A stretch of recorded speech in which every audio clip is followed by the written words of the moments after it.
Hello, welcome to Leebee Island.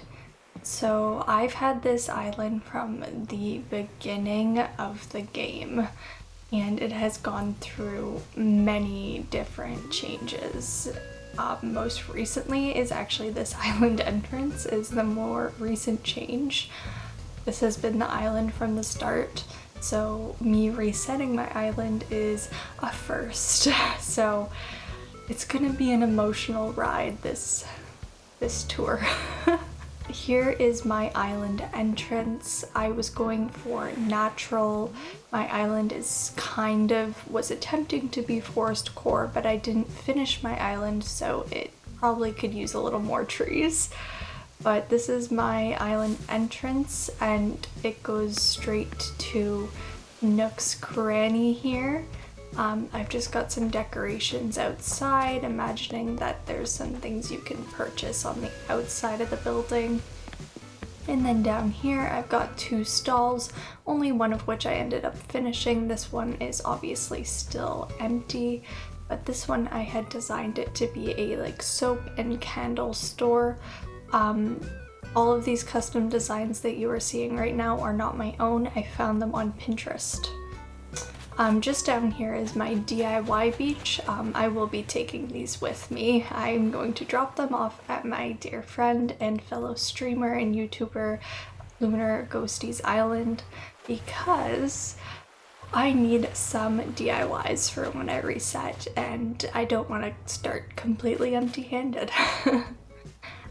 Just up here we've got my house. This building here, my house is the only building that has never moved on my island. Everything around it has changed, including the water. But this has never moved. I'm actually quite impressed that it hasn't. Up here was supposed to be my backyard space and it never got finished. As you can see, the basics of what I wanted to use are there, but it was never fully decorated. And then across this bridge, we do have the villager area. So this is Coco's house. Coco was not who I intended to bring to this island, but I am happy with her house here. She's got just a basic little cute house there. And then behind her, behind her here is Poppy. Poppy is my birthday twin, so I'm really happy to have her on my island and will very much consider having her again on my new island. As you can see, all my cliffs are decorated behind. Got a picnic area there and just some decorations on that cliff back there. And then this here is Maple's house.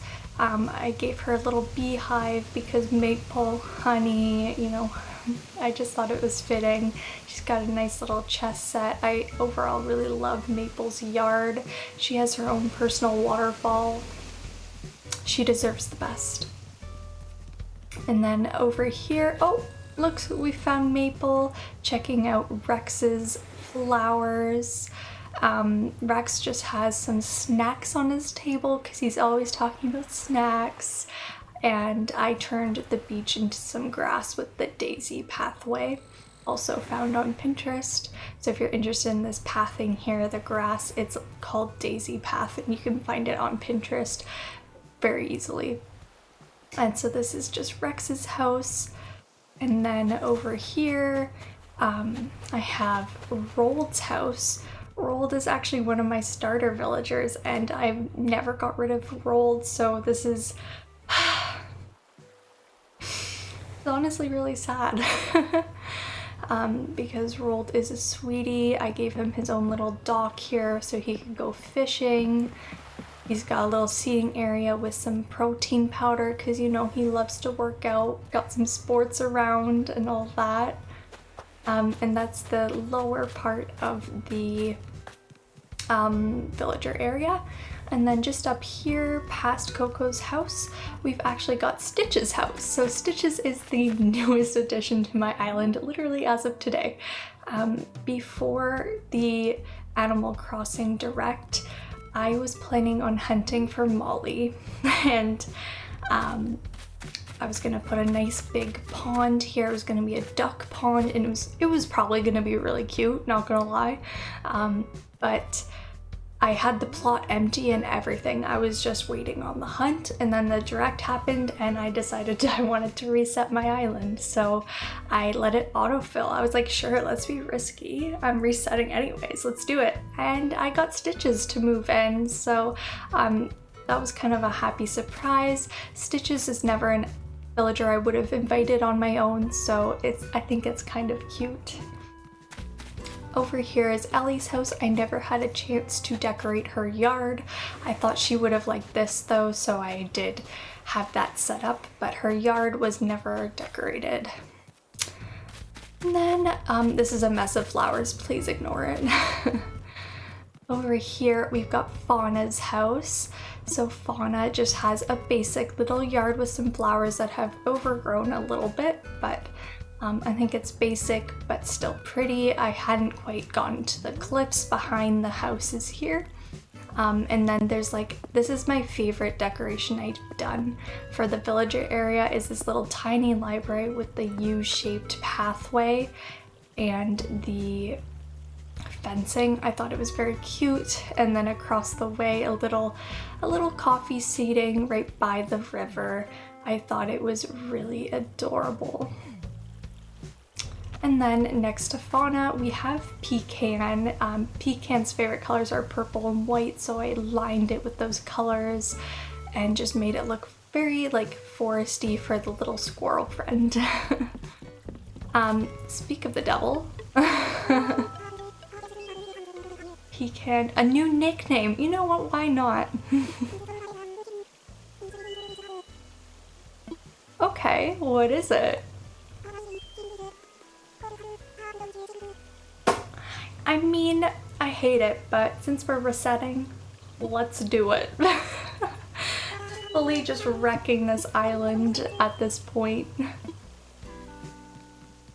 Up here, this is Rosie's house. I promise I love Rosie with all my heart, but her yard was never finished as well, and her flowers that I had planned on using have overgrown, so also ignore that.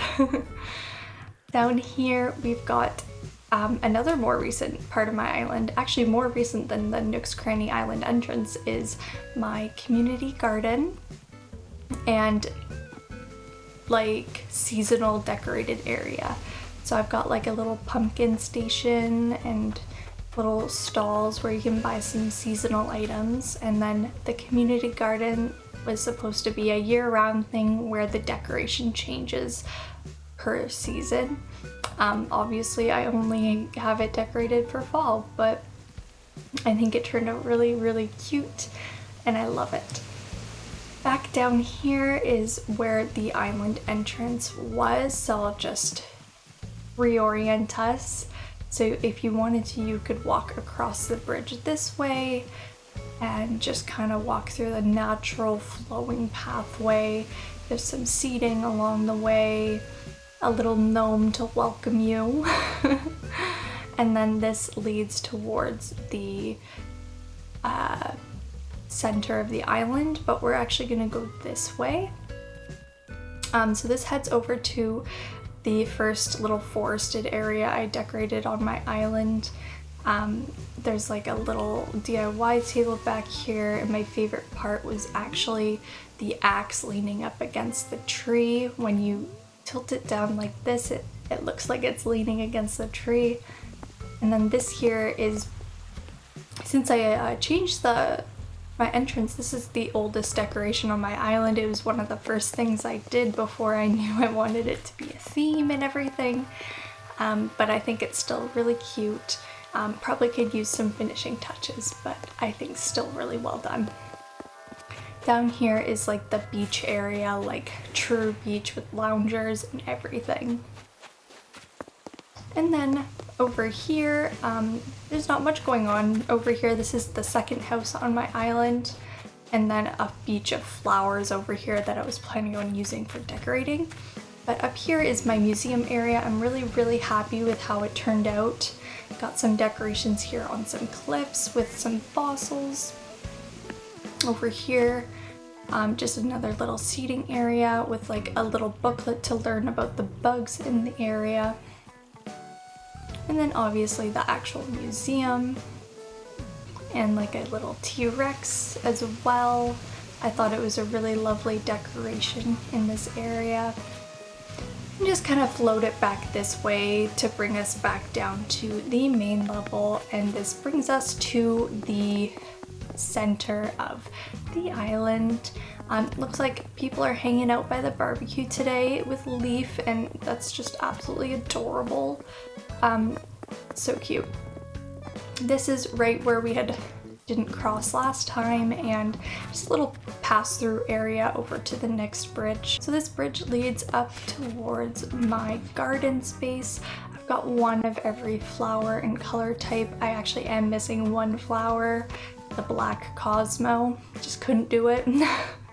All the others though I've got, and I just love the little flowing layout I got for it. Up here is like a little pumpkin patch. And then my greenhouse. The greenhouse is actually a custom design that I did myself.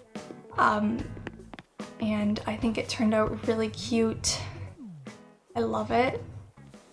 And then this is just a quick little pathway to the secret beach where Red would show up. So that it's easily accessible with like a little pond in between where the orchard is. This orchard's very simple. I didn't want it too cluttered, but I added a few things, even a piano just for fun. And then over here past the orchard is my campsite. This campsite is kind of really cluttered, and I was probably gonna change it around a little bit, but we've got like a little fake campsite here, a little campfire at this campsite, and then the actual real campsite is here at the back with the picnic tables. And then over on the beach we just have like a little setup, and up at the back just like a telescope to look out at the stars. And then back over by the flower garden we can go this way, and this is where I really decided I wanted to do forestcore, and I didn't quite fully implement that on my island, but as you can see, it's much more forested here and just all very natural, not too many decorations beyond plants, trees, and like stumps and bushes and that. And then this actually opens up into a little meadow. The weeds hadn't really grown yet here, but I just figured that was like a cute little space with a few flowers throughout. And then across the little fake bridge that I made, we have a library, a little forested library going over to like a little school area, a little nature school, and just filled it with various decorations with fossils and bugs, and our little gnome teacher at the front of the classroom. I thought it was funny. And that's like this little area, and it actually leads us back over here to where I was planning on putting a little cafe behind there. And then this is Abel's, which I had just moved when I had changed up my island entrance. And that is honestly my island.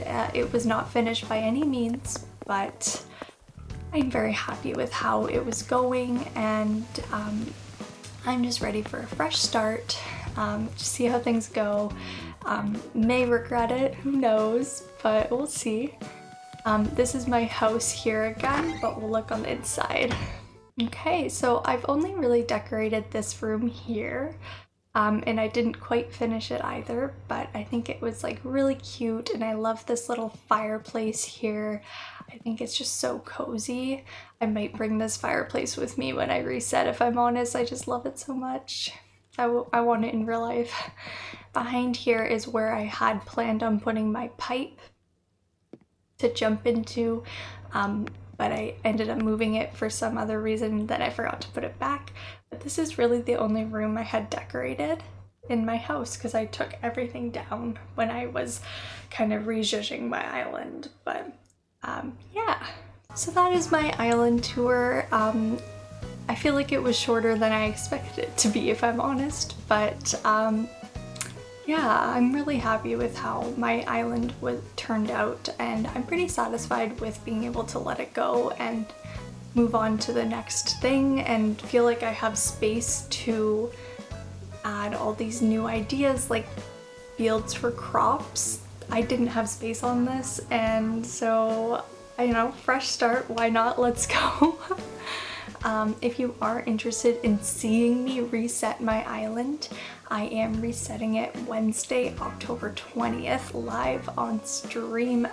That starts at 3 p.m. Eastern, so the link to my Twitch will be in the description down below.